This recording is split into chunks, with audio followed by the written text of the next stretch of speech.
Quota పెంపు bill మీద అన్ని పార్టీల లీడర్లు ఆళ్ల మనసులున్న మాట చెప్పిండ్లు. బిల్లుకు కాంగ్రెస్, టీడీపీ, ఎంఐఎం పార్టీలు సపోర్ట్ ఇస్తే బీజేపీ, సిపిఎం పార్టీలు వంకలు చెప్పిండ్లు. దీంతోటి రిజర్వేషన్ల మాట ఎప్పుడొచ్చినా తలో మాట మాట్లాడడం అలవాటైతాందని విమర్శించిండు కేసీఆర్. కొందరు మత పిచ్చితోటి మాట్లాడుతున్నారని కోపానికొచ్చిండు.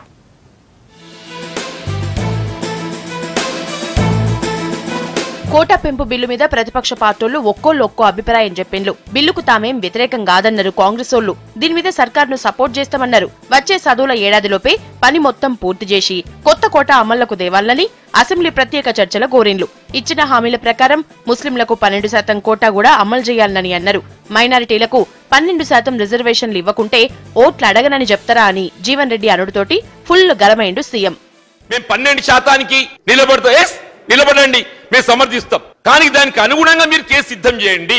రేపు రాబోయేటటువంటి ఒక శాసనసభ ఎన్నికల్లో ఏదైతుందో వీళ్ళ ముస్లిం రిజర్వేషన్ బీసీ ఈ వర్గానికి 12% అమలు చేయలేకున్నట్టయితే నేను ముస్లిం వర్గాల ఓటు అడగాలని చెప్పండి అధ్యక్ష.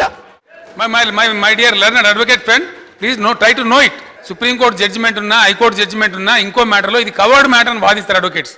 మరి మీరు అడ్వకేట్ అయి ఉండి రాజకీయాల కోసం ఇంత ఘోరంగా మాట్లాడడం అనేది చాలా దుర్మార్గం అధ్యక్ష.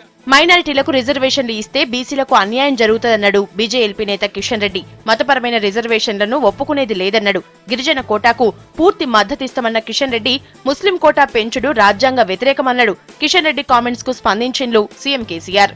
ఒకటి, రాజ్యాంగబద్ధంగా గిరిజనుల యొక్క జనాభా యొక్క సంఖ్య ఆధారంగా వాళ్లకు ఎప్పటికప్పుడు గిరిజనుల యొక్క రిజర్వేషన్ పెంచాల్సినటువంటి అవసరం ఉంటుంది. భారతీయ జనతా పార్టీ పూర్తి స్థాయిలో మేము మద్దతిస్తా ఉన్నాము. అదే బిల్లులో మరి రాజ్యాంగ వ్యతిరేకమైనటువంటి మరి రిజర్వేషన్స్ కూడా ఒకటే బిల్లులో పెట్టడము చాలా దురదృష్టకరం అధ్యక్ష. ఎందుకు ఇవ్వకూడదు అధ్యక్ష? పాపం చేసిందా? ముస్లింలు ఈ దేశంలో పౌరులు గారా? ముస్లింలు ఈ దేశ సభ్యులు గారా? ఎందుకు ఇవ్వకూడదు నాకు అర్థం కాదు. ఇది ఒక వితండవాదం పెట్టి కొన్ని పార్టీలు కేవలం మత పిచ్చి పెట్టుకొని ఒక మతం పేరు మీద ఒక వర్గానికి వాళ్ళు తినకపోయినా సరే, ఉపాసం ఉన్నా సరే, వాళ్ళు చచ్చిపోయినా సరే మనం పట్టించుకోవద్దనే పద్ధతిలో మాట్లాడడం అదొక వితండవాదం అవుతుంది. గిరిజనుల కోటా పెంపును స్వాగతిస్తున్నామని చెప్పిండు టీడీపీ సభ్యుడు ఆర్ కృష్ణయ్య. బీసీల ఒక్క గ్రూపుకే పెంచడం పద్ధతి కాదన్నాడు.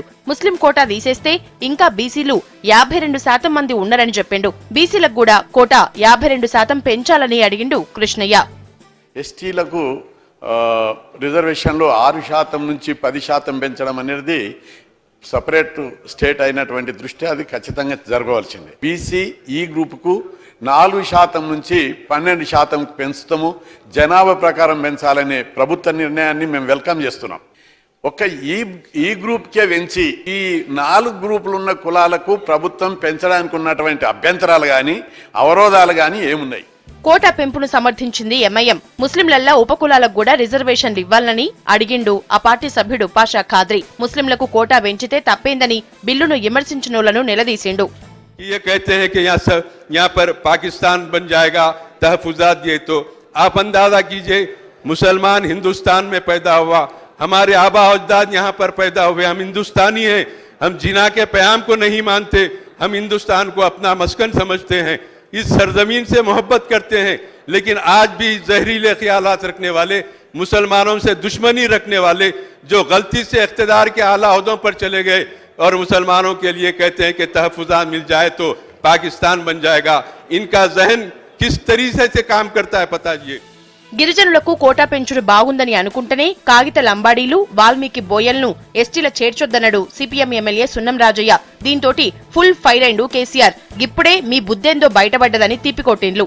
కాగిత లంబాడ, వాల్మీకి బోయ చేర్చడం ద్వారా గిరిజనుల్లో ఇప్పటికే కోయ లంబాడి తెగల మధ్య ఘర్షణ జరుగుతున్నాయి. వాళ్ళను కొత్తగా చేర్చి మళ్ళీ వివాదాలు ఎందుకు? దయచేసి ఆ కాగిత లంబాడి, వాల్మీకి బోయన కలపొద్దు. సున్నం రాజయ్య గారి గురించి ముందు చెప్పాలి అధ్యక్ష. వాళ్ళు మాట్లాడితే సామాజిక న్యాయం అంటారు వాళ్ళ పార్టీ, కానీ వారు ఒక అసహనం ప్రదర్శించినారు. వాల్మీకి బోయలను దీనిలో కలపొద్దు అని. సామాజిక న్యాయం అని పొద్దున్న లేస్తే గొంతు చించుకునే వాళ్ళని మాత్రం కలపొద్దు అంటే ఇక్కడ మనకు అర్థమైతా ఉంది.